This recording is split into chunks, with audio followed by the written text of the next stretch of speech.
Helpful hints to taking a personality test. These are some helpful hints to take your personality test. First things first, you must understand that a personality test does not give you a complete definition of you, but allows you to be aware of some of the characteristics that have been reinforced throughout the years.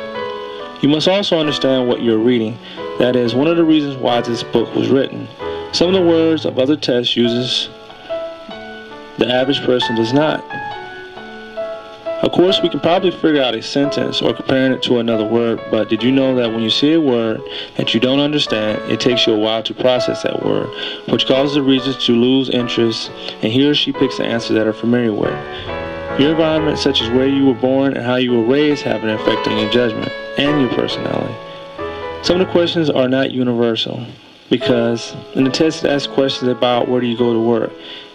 If a child was to have asked that question, then he wouldn't know, because 9 times out of 10, a 5-year-old or a 9-year-old doesn't have a job.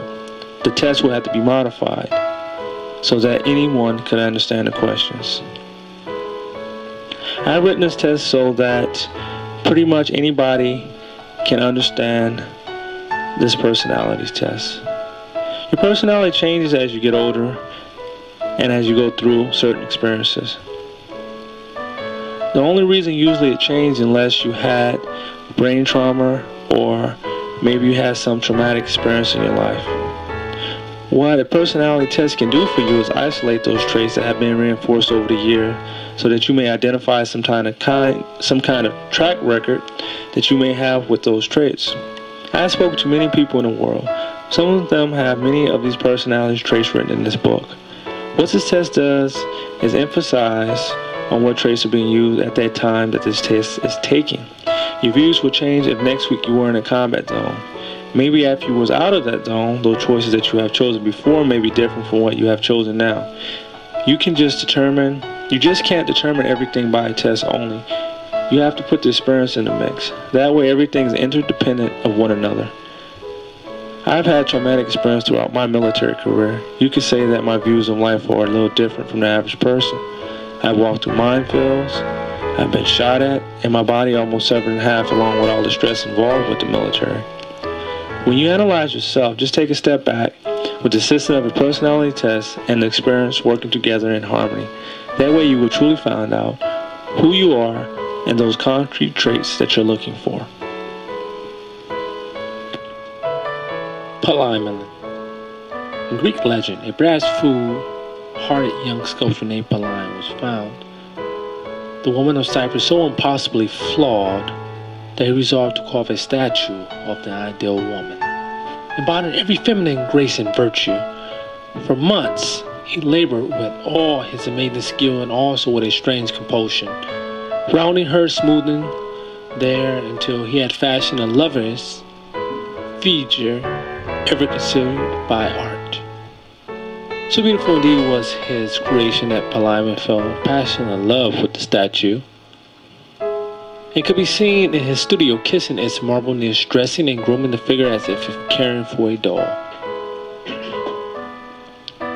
But soon, in spite of the work's incomparable loveliness, Palimon was desperately unhappy, for the lifeless statue could not respond to his desires and could not return the warmth of his love. He had set out to shape his perfect woman, but had succeeded only to create his frustration and despair. The principle of the story is that in our closer relationship, we have all behaved like Palimon to some extent. Many of us seem attracted at first to creations quite different from ourselves, and seem to take pleasure in the likeness. But as we become more involved and start to vie for control of our relationships, we begin to see the differences as flaws, no longer satisfied with our loved one as they are. We set about to change them, to transform them into an idea of what they should be, no longer able to appreciate our loved one's distinctive ways of living. We try to shape them according to our own values or agendas. Like Palimon, in short, we take up a project of sculpting them little by little to suit ourselves. We snipe and criticize and bully. We scoped with guilt and with praise, with logic and with tears. Whatever methods are most natural to us. Not that we do this neither ceaselessly, nor always harmful, but all too often, almost without thinking, we fall into the pattern of threatening behavior. And like Polion, we are inevitable, frustrated since our well-intentioned efforts to make ourselves our mate bring us little more than disappointment and conflict. Our loved ones cannot comply meekly with our interference in their lives. And even if they were to surrender to our pressure, they would have to destroy in themselves what attracted us in the first place, their individuality, their distinct breath of life. Our Polion projects must fail. Either our loved ones fight back, or our relationships become battlegrounds, or they give in to us and become as lifeless as the Polion statue. In this self-contradicting game, we lose even if we win. In the legend, as it turns out, Venus took pity on Polion and brought his statue to life. But the rest is up to us. However, we cannot rely on such miraculous interventions. Living in a world, we are responsible for ourselves, for the success of relationships, and this means we must find a way to abandon our Polion projects by learning if we can somehow honor our fundamental differences in personality, for only by respecting the right of our loved ones to be from ourselves, to be perfect in their ways, can we begin to bring the beauty of our relationships alive. The cornerstone of the realistic fiction has always been a storyteller's wise observation of human behavior, and thus we marvel at how lifelike are his characters and how true to life are their experiences. This so-called romantic and symbolic writers must have loftier visions, but they base their characters none the less of real human types before they transcend to the ideal world or retreat into the private fantasies. Even such clearly unrealistic forms of fiction as myths build upon a thorough knowledge of human characteristics. What is the big deal about education? Education is very important, whether it is formal or informal. This will give you some insight of why certain individuals' personalities are the way they are.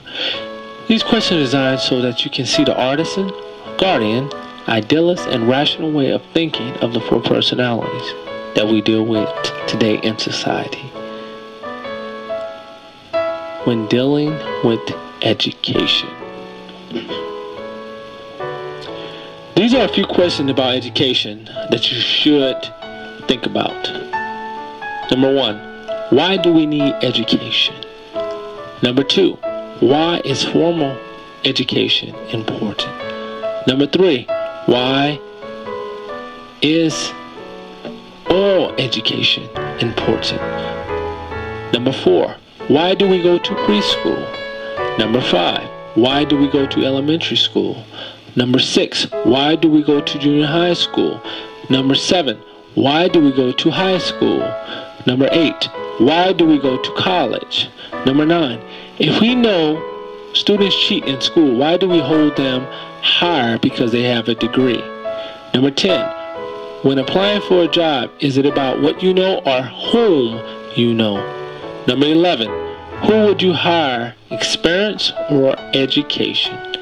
Number 12, what is the difference between education and training? Number 13, is it fair for individuals with higher education to take over a higher position than a person that has been working in an organization for 10 years? Number 14, how do you view education? Number 15, how do you view training? Number 16, how do you view your education? Number 17, how do you view your training? Number 18, how does American view education online, home study versus classroom and the workforce? Number 19, does it matter what school you graduate from? Number 20, does your GPA matter? What is the odds in life for you to think this way? Let's see. Negative thoughts about education. I don't need a degree to get a good job. True, but not a fact. People with degrees don't have good jobs. True, but not a fact. I am already smart. I don't need a degree. True, but not a fact. I don't have enough time in the day. True, but not a fact. There are no jobs out there even with an education. True, but not a fact. I don't have enough money to get a good education. True, but not a fact.